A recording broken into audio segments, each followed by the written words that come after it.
Hii ni sauti ya vijana. Tunaangazia biashara, vipaji, mapambano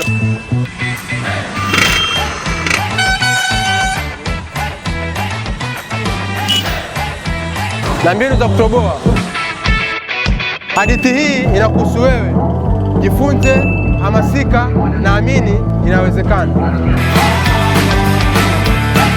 Mimi naitwa Chuni, sauti ya kitaa.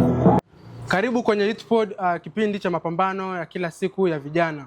Na kwenye hii episode tuko na mpishi mahiri ambaye anasifika kwa mapishi yake mazuri, mabalaa fulani hivi. Na ameweza kupambana kwa ajili yake mwenyewe na ndoto zake, na mahali amepifikia si rahisi kabisa. Namwongelea nani? Namwongelea Chef Mohamed Vumbi aka Mabalaa. Yeah. Chef Moha, kwa ufupi zaidi, safari yako ya upishi na kama miaka mingapi saizi? Sai kwa takriban miaka 12. Miaka 12 saizi. Yani as in toka nianze yani upishi. Yes. Lakini kujisimamia mwenyewe niko na miaka 5. Uko na miaka 5 saizi. Yes. So maybe a brief introduction kwanza. Chef Moha ni nani? Ni mtu kutokea wapi? Mimi kwa majina naitwa Mohamed Omar Vumbi. Kwetu ama nimetokea sehemu ya Bongwe Gombato, Bongwe pale. Yes. Familia yangu kubwa, yani at large naitwa Vumbi family. Yes.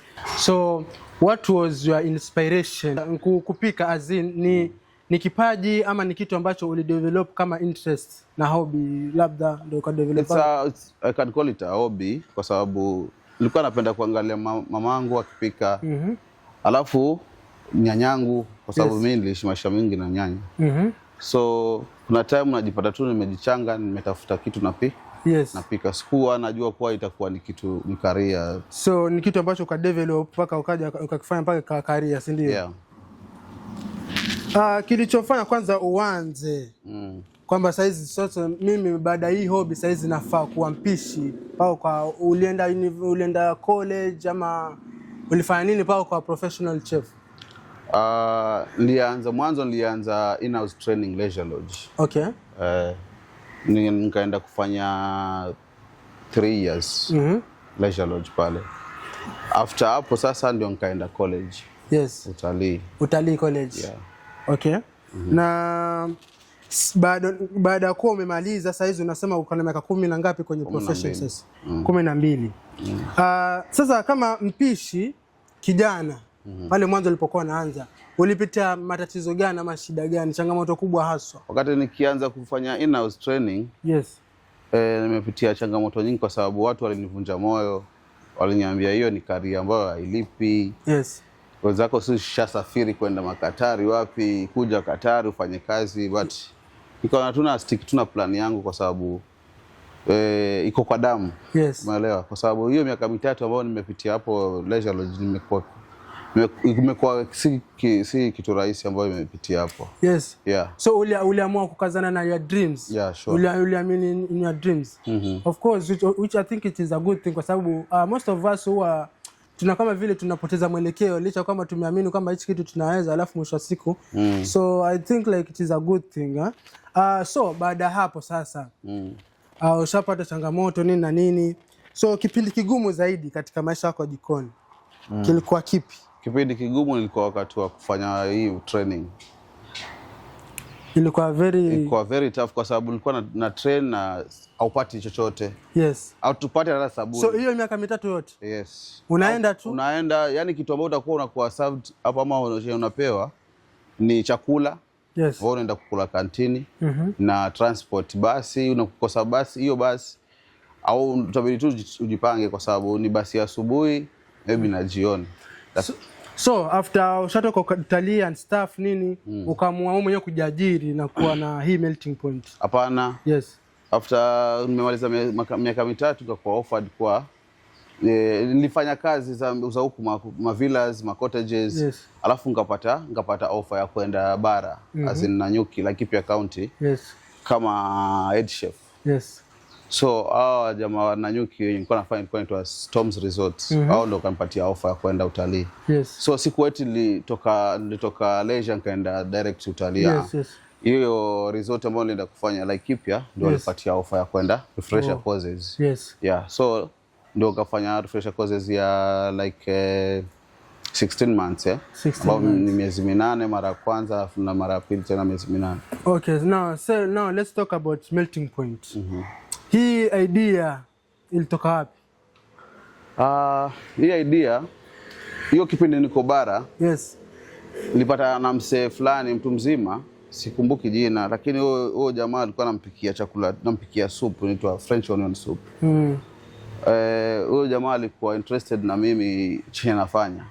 Huyo jamaa alikuwa amenunua shamba la Laikipia, lakini kwao yani anafanya job zake Nakuru.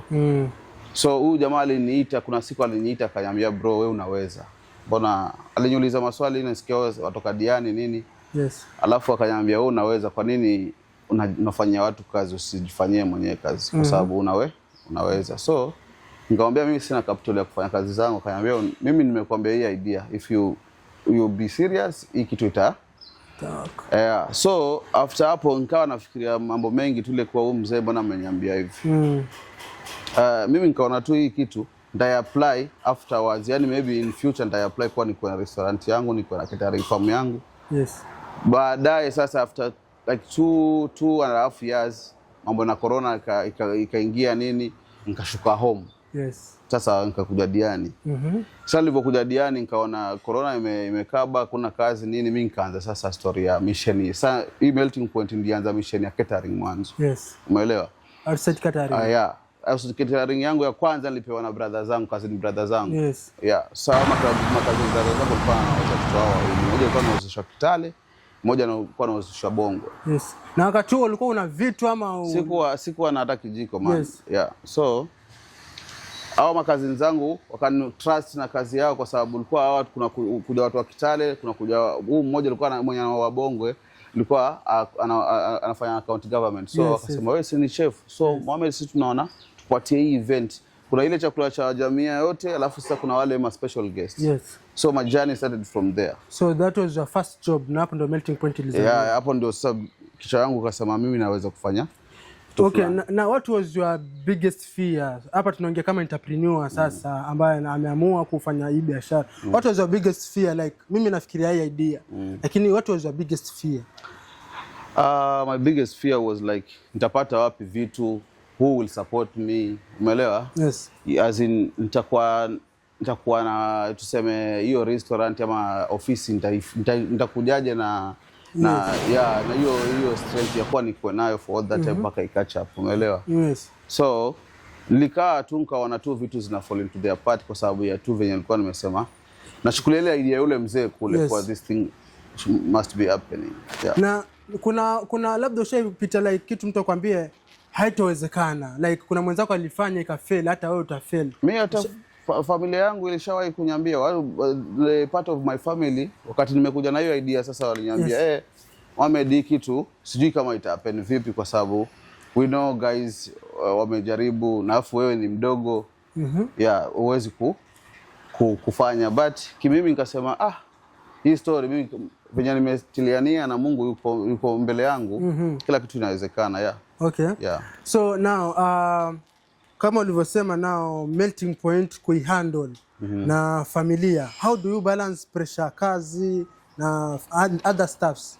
Okay, Melting Point ipo, familia yangu ipo, mimi mwenyewe pia na ujinga zangu upo, unaelewa? But all in all ni historia kushirikiana sasa na familia.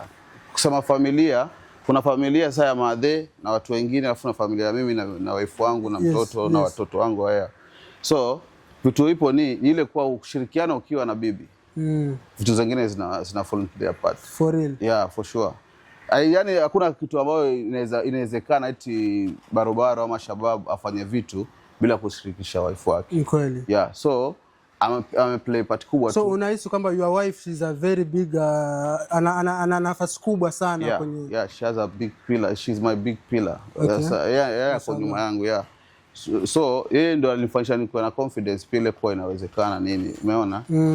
So kwa sababu hauwezi kwenda mahali ukafight vita bila kuhusisha your spouse, unaelewa? Another thing ni kwamba kuna makosa gani ambao sisi vijana kwa mfano labda ni mtu ambaye ni chef pia yeye, ambacho ni makosa ambayo wengi wao tunafanya. Like kwa mfano mtu anaanza, kuna makosa ambayo watu wengi wao tunafanya like hivyo. Okay, makosa maboys ama majamaa huwa anafanya ni kukosa kujiamini, kitu cha kwanza. Alafu kuamini Mungu anaweza kufanyisha kitu, yani anaweza kuwezesha wewe ufike mahali unataka kulingana na bidii yako. Yes. Yeah. Na labda ushaifika wakati mpaka hii kitu ikawa imekuhumble mpaka unasema I think this thing is overwhelmed, I feel like giving up. Ushaifika point kama hiyo? Kusema kweli hakuna kitu rahisi. Kweli. Yeah, hakuna kitu rahisi. Na hizo time, yani hizo mida zilifika nikahusisha marafiki. Yes. Kuhusisha ndugu zangu, kuhusisha madhe, vitu kama hivyo.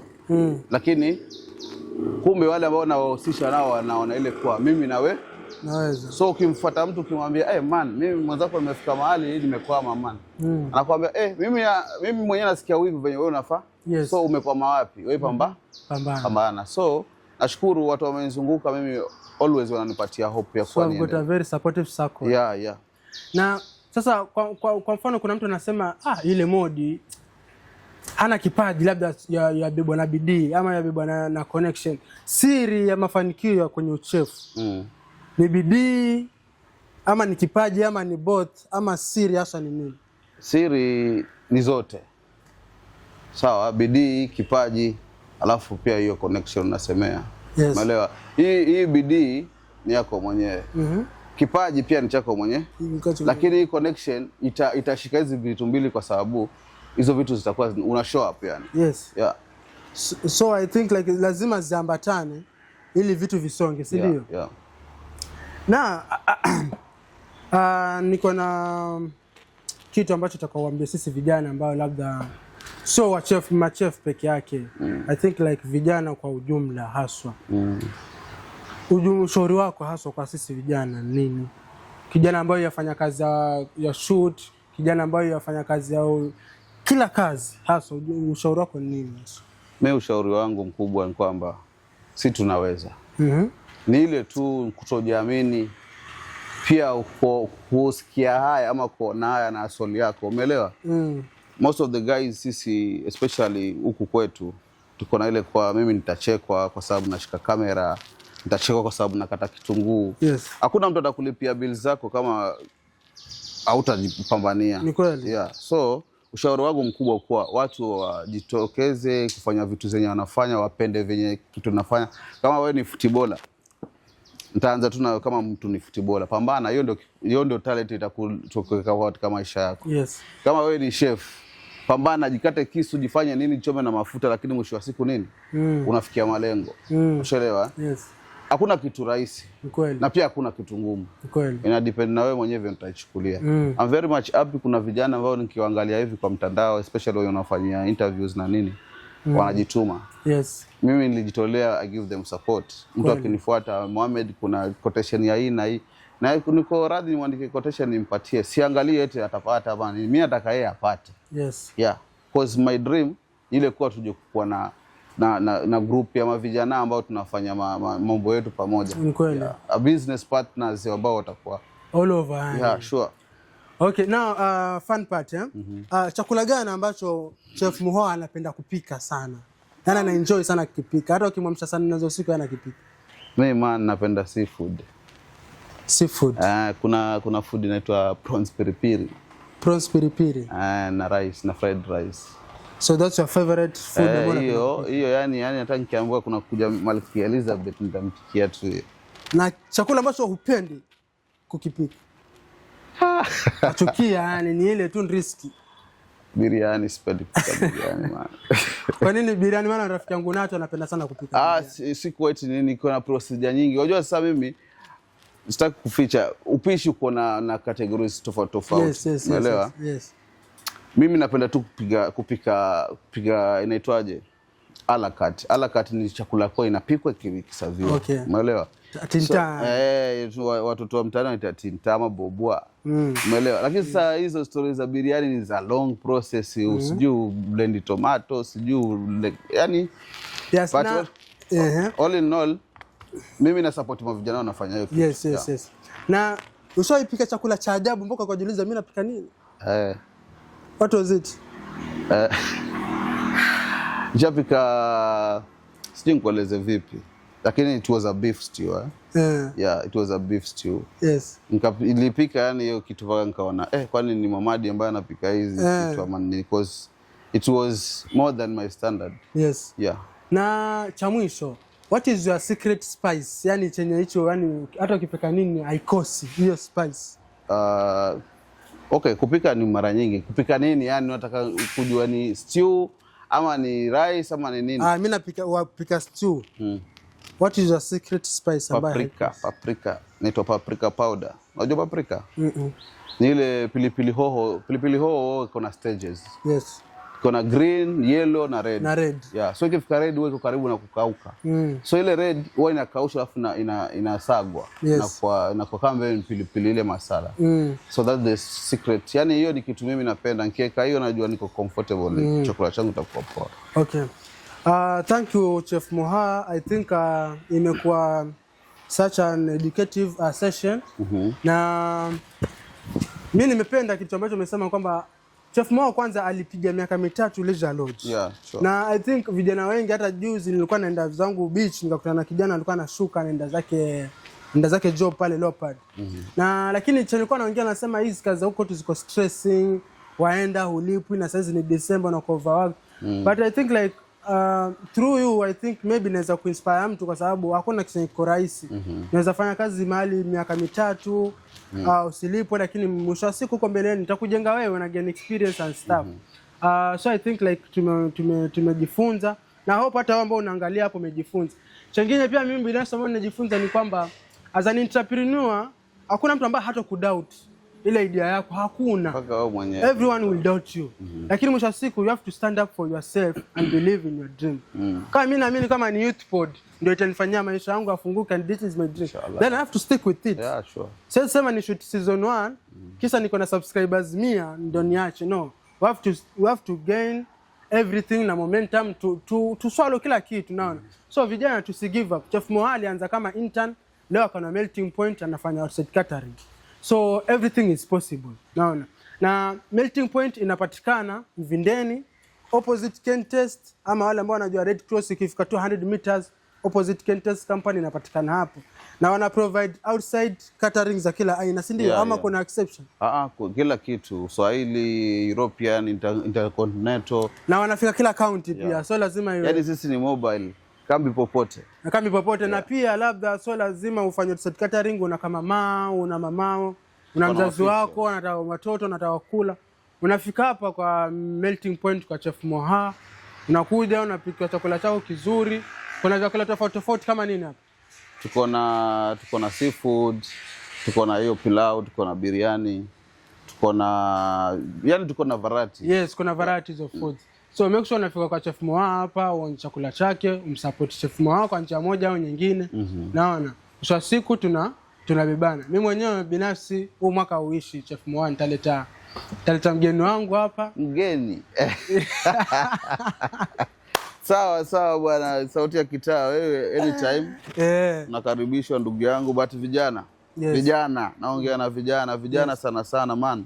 Sisi tuko na chance kubwa sana ya kugrow. Yeah, kama uko na vision ya upishi, uko na ambition ya upishi, wewe nitafute. Nitakupatia njia. Kila kitu ni Mungu mzee, siku eti ni bidii Mungu, tunaamini kila kitu inakuwa sawa. By the way, Nato Chef Moha alikuwa anakuulizia. Yeah, ni timing tu. I don't know kama ushamcontact, nilikutumia namba yake Nato. Nilikutumia namba yake. So make sure unamtafuta Chef Moha, na sio Nato peke yake. Anybody ambaye ana inspiration ya kwa chef. Labda uwezi jua labda pana nafasi Melting Point nini. So make sure una contact Chef Moha. Unaweza niambia tu namba yako in case. Namba yangu ni 0746 82 1722. So anytime mtu aniandikie WhatsApp, hiyo ndio hotline yangu. Aniandikie WhatsApp ama ni call. As long as it's business. Yeah, it's business. Pia mtu anataka msaada wangu, mimi nitampatia. I'm flexible guys. So wewe alikuwa Chef Moha na tumefika mwisho wa episode. Shout out to Gumzo ambao umetupea hizi vitu zote kushoot nini, so tunapeana shout out kwao. Mr. Adam nyuma kamera, my boy Tito, everybody ambaye make possible, yule ambaye ana subscribe leo, yule ambaye amekuwa subscriber toka day one, appreciate a lot. Na mimi nimekuwa wako Chuni Sauti ya Kitaa, until next time. Lakini pia make sure na follow pale Facebook, mimi naitwa Chuni_ke, Instagram Chuni Flick, YouTube channel yetu ni Chuni Flick pia. So make sure hapo unafika una subscribe, unaangalia vitu vya mtaa, vitu vya vijana jamaa. So until next time. Kubwa. Hii ni Sauti ya Vijana. Tunaangazia biashara, vipaji, mapambano